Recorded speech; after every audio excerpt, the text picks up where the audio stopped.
Hey guys, today I want to talk to the men, my brothers. I want to talk about an issue that I think is near and dear to so many of our hearts, and it's the issue of confidence. I feel like in our world we have these extremes, right? We have the macho attitude guys, the UFC fighters who want to basically punch you in the face just because you're in their way. And on the other hand, we have the other extreme where people walk down their halls or their workplaces and their shoulders are all crumpled in and they're like, I'm sorry for being alive. I can't decide on anything. Mom, decide for me. We have this issue where men aren't comfortable in their own skin. Because if you're a meathead, if you're a macho guy, you're insecure about who you are and your abilities, so you're busy pushing other people down. And on the other hand, you have guys who are so insecure about themselves, they're like apologizing for being alive, and neither are good.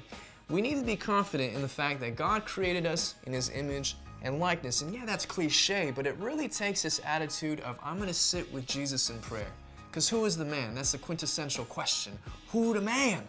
The man of Jesus Christ. The man is the one who laid down his life for his bride, the church. The man is the one who took up a job for 30 years as a carpenter and as a construction worker. The man is the faithful Christ who literally lived this hidden life, a life of faithfulness, but a life of responsibility. And I want to talk about the issue of confidence, because if we lack confidence, this is what happens. We fall into these extremes. I think in some practical settings, what happens is when guys aren't confident, they don't take risks. They don't, for example, ever take that job because they feel like they don't have anything to offer. They don't fill in that application because they feel like it won't be accepted. They don't walk and talk to that girl who could potentially be their future wife because they're like, she's out of my league. Well, how would you know unless you talk to her?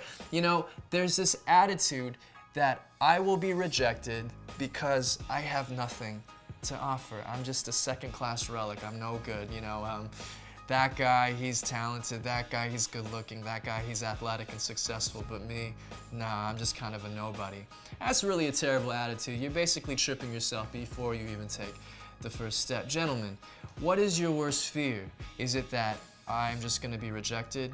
She won't go out on a date with me if I ask her? Well, so what? Just move forward. What is the worst thing that anybody could say to you? No? Some of the most successful people on the planet were told no over and over and over again. But that one yes that went down, that was extremely important.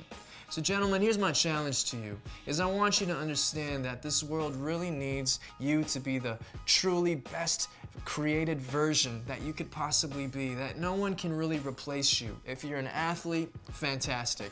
If you're a mathlete, wonderful, because this world truly needs the authentic version of who you are and not a makeshift model of somebody else. So take those risks. Do not be afraid of someone saying no, because if they say no, that means that yes is waiting for you. When I met my wife, I really had to start challenging myself even in that context of dating, where I was so afraid of a girl saying no and saying, nah, you're not my type, I don't want to go on a date with you, that I wouldn't even bother to talk to women in that way. But thankfully, I gathered some confidence, and the way I did that was by taking risks. I would start in social settings by talking to women, just, you know, carrying on a conversation. Please no pickup lines, please no weird macho stuff, just be yourself, be confident. That's what women appreciate. They want to know that a man has a good head on his shoulders, has respect, has class, can treat a woman with respect, and that's what they want to see, that you have goals and you have dreams and you have a vision. Okay, because no woman wants to be with a man who doesn't have those things. So take those risks. When I met my wife my future wife then, at my friend's wedding reception, I merely walked up to her and I started a conversation. And I just shared about my life and I listened to her sharing about hers, and the rest is history. But if I didn't take that first step, would have never met her. But obviously, if you're single, it's not an issue. A relationship doesn't solve all your problems. That's not what I'm trying to tell you right now.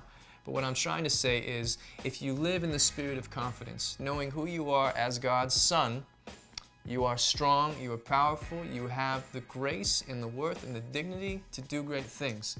But until you start believing in yourself, no one can tell you otherwise. You got to make those risks. So whether it's in your relationships, whether it's at work, whether it's spiritually, whether it's going to church and taking those first steps to reconnect with God, you got to make those risks. And there's a great adventure waiting for you, but it's not going to happen until you get out of your comfort zone and do something about it. So men, gentlemen, brothers, do something about it. Do something with your life today. Go do something great. It begins with that first step. Don't be afraid of rejection. Peace.